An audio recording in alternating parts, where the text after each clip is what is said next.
Sampah plastik menjadi persoalan yang serius dimanapun berada. Sampah plastik yang tidak mudah terurai ini menjadi tantangan tersendiri dan bahan penelitian di SMK Satya Praja II di Petarukan, Kabupaten Pemalang. Di tangan SMK ini, sampah-sampah plastik ini justru disulap menjadi bahan bakar minyak atau BBM, baik sejenis solar, bensin, hingga minyak tanah. Membutuhkan waktu untuk bertahun-tahun dengan serangkaian uji coba. Akhirnya pihak sekolah berhasil menciptakan alat pengelolaan sampah plastik ini. Dari bahan plastik yang dicampur dengan oli bekas akan dimasak di dalam sebuah tabung yang tertutup hingga mencapai panas 300 hingga 400 derajat Celcius. Dari pengelolaan sampah dan oli bekas tersebut saat diprosesnya akan menghasilkan 85% hingga 94% bahan bakar sejenis solar. Sisanya sebanyak 6 hingga 15% berupa nafta atau sejenis minyak tanah, bensin, aftur, dan thinner. Bahkan BBM yang dihasilkan sejenis solar ini telah diuji laboratorium dengan kualitas Euro 4 dari hasil uji Sukovindo. Awalnya kan kita menyikapi sampah-sampah plastik yang sudah mendunia ya Mas. Jadi termasuk di Indonesia, khususnya Kabupaten Pemalang kan sampah plastik juga sudah luar biasa untuk bisa diselesaikan. Nah, kemudian kami teman-teman tim teknik mesin dengan bimbingan dari Perhimpunan Alumni Jerman mengadakan alat mengolah sampah plastik ini supaya menjadi bahan bakar. Terus sekarang gimana Pak? Alhamdulillah setelah uji coba ataupun beberapa kali kita trial, alat ini berfungsi dengan baik, bisa mengolah bahan sampah plastik yang tidak ada nilai ekonomisnya menjadi ada nilai ekonomisnya, yaitu berupa solar. Kemudian kita juga sedikitlah untuk membantu permasalahan sampah plastik yang mungkin ke depan bisa tersolusikan dengan alat seperti ini. Rencana ke depan gimana Pak? Rencana harapan kami kayak tadi di Kedal Lansing kami mengundang beberapa perwakilan dari BUMDes, dari desa dan teman-teman di studi kecamatan. Itu harapannya kami memaksimalkan potensi-potensi yang ada di desa, terutama di desa-desa itu kan ada BUMDes ataupun unit pengolah sampah itu.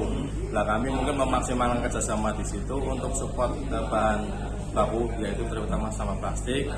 Semoga ke depan ya bisa lebih baik Mas. Dan solar ini mungkin bisa, ya harapan kami ya nggak mulu-mulu ya Mas, kalau bisa untuk bisa teman-teman yang di kayak tadi traktor, kemudian nelayan ataupun teman-teman yang membutuhkan bisa sedikit membantu lah. Ini berarti untuk uji emisinya sudah atau belum Pak? Sudah kami ada uji emisinya. Hasilnya? Kalau dikatakan ini ya setara atau hampir sama dengan Euro 4 atau mungkin kalau kita ke umum bensin itu ada dextrate dan kita kurang lebihnya seperti itu. Kalau keterlibatan siswa gimana Pak? Ya, kami dalam proses pembuatan, alhamdulillah siswa kami libatkan, terutama dalam proses ini kan teknik mesin ya Mas. Ada proses pengelasan, kemudian pengelasan dan lain sebagainya. Intinya kami tetap membekali anak-anak, terutama siswa kami untuk bisa aktif dalam proses pengolahan. Nah, kemarin kita juga melibatkan anak-anak bagaimana cara mengolah sampah ini seperti itu. Secara umum kerja mesin ini mengubah plastik atau oli bekas menjadi hidrokarbon, yakni melalui komponen mesin yang ada seperti reaktor, tower katalis, pemurni solar, penampung nafta, penampung bensin, dan bak sirkulasi pendingin. Sedangkan untuk gas buang juga digunakan air tidak menimbulkan polusi udara. Inovasi ini juga mendapatkan dukungan dari Perhimpunan Alumni Jerman, berupa pendampingan dalam pengembangan mesin serta legalitas hukum. Dari Pak Radio, dari KLA itu sangat bagus sekali, terutama soal safety. Kemudian safety dalam artian pengoperasian mesin, karena ini kan ada bahan bakarnya, dan kemudian juga safety tentang gas buang. Jadi supaya produk ini lebih sempurna lagi, bukan hanya BBM-nya tapi juga efek-efek sampingannya. Nah, ini masukan buat SMK dan kita akan tetap mendampingi. Dan tambahan lagi adalah masalah hukumnya. Ya, kebetulan saya adalah advokat juga, jadi tadi terima kasih sudah konsultasi dengan Pak Arjo bagaimana kita melindungi karya anak bangsa ini menjadi produk yang aman dari berbagai aspek. Gitu. Jadi tidak merugikan siapapun, justru memberikan keuntungan, terutama tadi sampah plastik tadi, mengatasi sampah plastik yang kita secara nasional adalah nomor 1 penghasil sampah plastik di dunia. Nah, ini yang kita atasi. Nah, kalau dilihat ini bernilai bisnis nggak sih Pak? Kita belum mikir ke sana karena ini kan tingkatnya eksperimen dari SMK ya. Jadi kita justru mendorong supaya ini jadi pemicu terciptanya inovasi-inovasi lainnya. Seperti tadi Pak Rajo sebutkan, dari limbah plastik itu bisa jadi biji plastik. Ini sudah banyak juga, bahkan uji coba mesin ini sebelumnya juga ada pengusaha-pengusaha yang bergabung untuk ikut serta justru fokusnya ke menciptakan biji plastik. Dan produk turunannya juga banyak, bukan hanya solar tadi, ada nafta, ada minyak tanah. Dan kemudian ini Pak, ketika dikalkulasi itu nyampe enggak Pak antara pembuatan ini? Ya, sekarang begini, bahan bakunya itu kan boleh dibilang nol.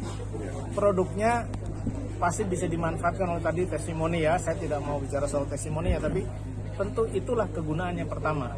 Jadi hasil eksperimen seperti prakarya di sekolah-sekolah ya, ada kerajinan tangan, jahitan dan segala macam, mungkin sekarang tahapnya sampai di sana. Pak, untuk pengembangan gimana di SMA itu saya betul Pak? Kita mendukung sekolah-sekolah. Jadi Seperti apa Pak? Ya, Seperti apa dukungannya Pak? jadi dari berbagai daerah itu sudah ada permintaan karena masalah sampah plastik ini kan nasional sifatnya. Jadi begitu dengar kita launching seperti ini, mereka juga kepingin supaya bisa mengatasi masalah di daerahnya masing-masing.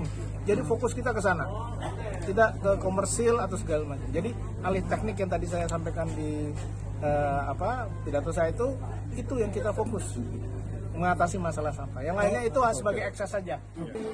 Dengan adanya mesin ini diharapkan ke depan semua sampah plastik akan dikoordinir melalui tingkat desa untuk dibeli kemudian diolah menjadi BBM, sehingga akan mengurangi sampah plastik di wilayah Kabupaten Pemalang. Saif Robani, Batik TV melaporkan.